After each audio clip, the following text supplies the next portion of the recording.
Eh bien, bonjour tout le monde, c'est Alex. Aujourd'hui, regardons un peu le panthéon des dieux nordiques, mais surtout la vision des fidèles de l'Ásatrú envers ces dieux que nous vénérons.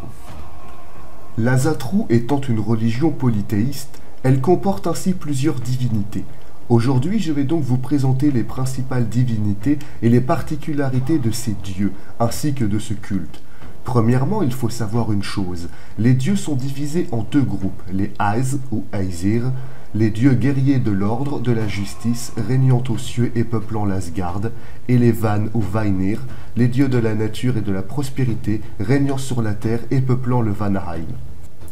Les dieux ont fait l'humanité à leur image, ils souffrent donc des mêmes besoins que nous. Il est donc normal pour un Ásatruar de se sentir très proche des dieux, car comme nous, ils travaillent et dorment, ils pleurent et festoient, ils ressentent la joie et la peur, le bonheur et la douleur. Ils ne sont pas du tout exempts de tout défaut, ni parfaits. Les dieux peuvent être colériques, méchants, injustes, vaniteux, menteurs, tricheurs.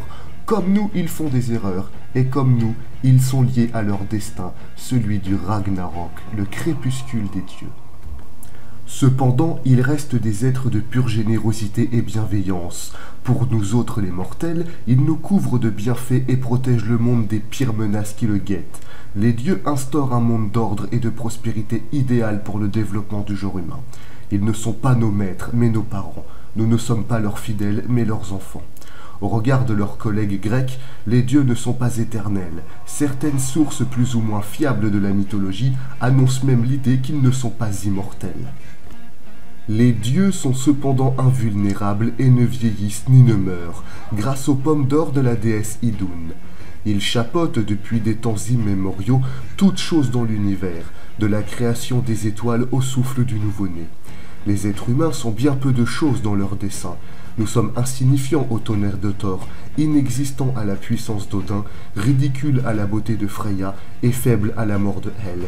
Et pourtant, nous restons les enfants préférés des dieux, leur meilleure création.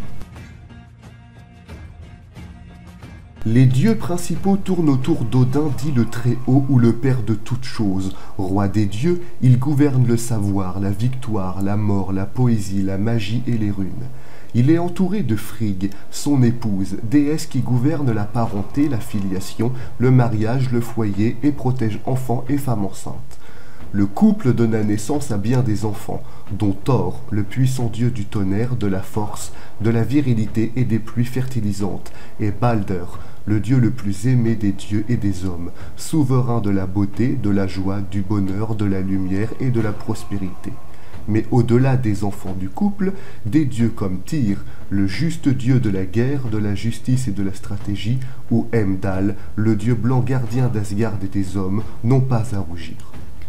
À l'issue d'une guerre dévastatrice, le Panthéon accueille ses collègues terrestres, comme le roi Njord, dieu souverain des océans, des mers, des fleuves, des lacs, du vent et des tempêtes. Son épouse est également sa sœur Nertus, déesse des forêts, de la vie animale et de la nature.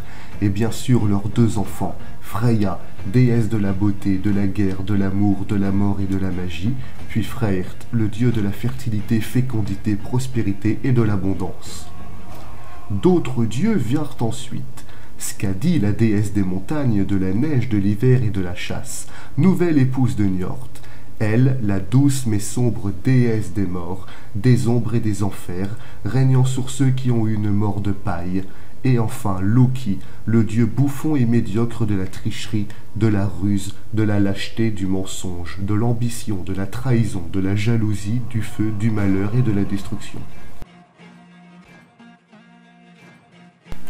Si l'Ásatrú est avant tout la religion des Æs, les Vannes sont également honorés, tout comme les Norn ou Nornir, les trois déesses du destin qui tissent le fil du passé, du présent et du futur, sous l'appellation de Urd, Verdandi et Skuld. L'appellation de notre religion et de la croyance aux dieux germaniques reste encore à débat.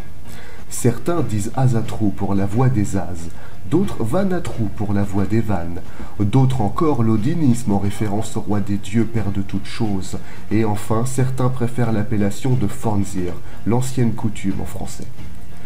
Dans tous les cas, il n'y a pas de consensus, et l'appellation générique d'Ásatrú reste la plus commune avec l'odinisme, qui représente un courant différent de l'Ásatrú. Le culte des dieux nordiques et germaniques est donc sujet à des variations régionales dues à l'interprétation subjective des pratiquants les plus influents.